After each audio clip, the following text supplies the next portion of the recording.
Live video is starting. Are you sure? I'm not sure. There we go. Good evening. Welcome home.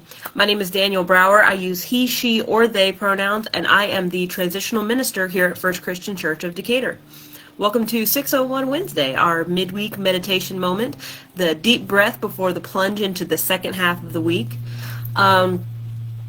I try usually to make these a little more upbeat, and I don't know that that's going to be the case today, so I will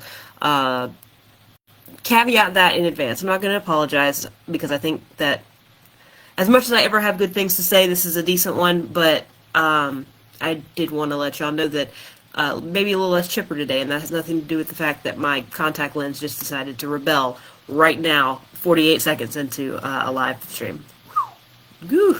So if I'm crying, it's not because of anything, it's just because I can't see. Oh, my land. Well, no do-overs. But what I was going to say was that I've been thinking a lot lately about a recent letter to the editor that was published in Decatur-ish last week, authored by Decatur resident Leah Humphreys. The letter is about the current school board election and the dearth of candidates in this particular race. I shared it to my personal Facebook page earlier today, and I highly recommend reading it because I'm not going to read the whole thing here. There was a minute where I was like, maybe 601 is just reading the letter, and it's like, no, I'm not going to do that to you guys. But the teal deer of the thing is that Humphreys outlines that it's not that people don't care. While people care deeply about the school board and the issues therein, they're weighed down by a situation that seems hopeless and renders them powerless. It's not that we're disconnected because of social media or we just want to complain. It's a result of a system that is not working and has not been working for a long time. Now, this kind of sentiment feels very significant to me for a lot of reasons, not the least of which is that I'm living and working in a field that has very similar issues. Churches are shrinking everywhere. We're not special in that regard. People just don't show up to the things that they used to in the way that they used to. And the ones who have been faithful are getting tired of beating their head against a wall. And that's not a way to inspire new people to come behind and pick up the torch and keep doing stuff, you know? And again, this is not because of social media-based apathy, and it's not because no one cares about God anymore. People love being spiritual, now more than ever. The Reverend Dr. Ted Smith visited us a few months ago, and he talked about this exact thing. Like, people are still spiritual. People still care about community. And churches are shrinking. Why is that? And there's a lot of, whys and wherefores and speculation. But one thing that he said that really stuck with me was our parents felt like they were serving God by going to board meetings. And we don't think that way anymore. Now we want to do something meaningful and real and not just sit around and talk about it. This past Sunday, we had a fantastic workshop with our friends from the Decatur Makers, which we are so grateful to them because it was a long and intense session, and we learned a lot of cool things. And one of the things that stood out to a lot of us in a really large way was the importance of behavior. Because people say all kind of things, but what do they actually do? The scriptures tell us that even a child is known by their doing, so what do people do, even if they say something else, right? If people say that they want community and say they want to be involved, and yet don't volunteer to chair committees and don't show up to meetings, what does that mean? And what needs to change? And I wish that the end of this 601 was my grand plan to solve everything, and unfortunately that is not what is going to happen. I know a lot of things don't know that. The issues that plague us are sociocultural, and they're going to take a lot of time and resources to course correct. Rome wasn't built in a day, and we're not going to tear it down in 5 minutes. However, There are things that we can do to alleviate the symptoms of this situation and system that we're seeing in our lives. If our circumstances have led us to feel hopeless and powerless and drained, then we must and should pursue things that are hopeful and powerful and life-giving.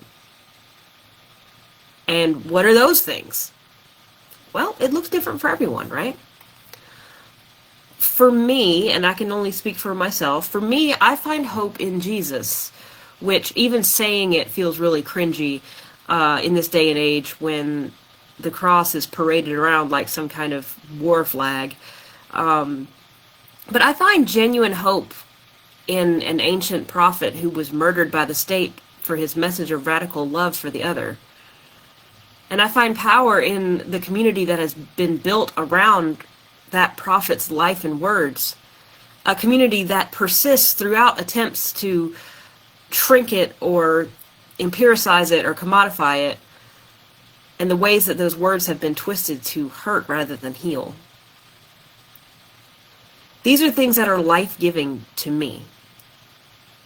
And maybe they are for you, and maybe they're not. This looks different for everyone. We talk about it a lot when it comes to worship, when it comes to ideas of finances, when it comes to everything, right? Things that are going to breathe life into you are different than the things that are going to breathe life into me. And that's what creates a whole world, right? We're not, a nameless, faceless mob. We have facets. And those facets create a gem.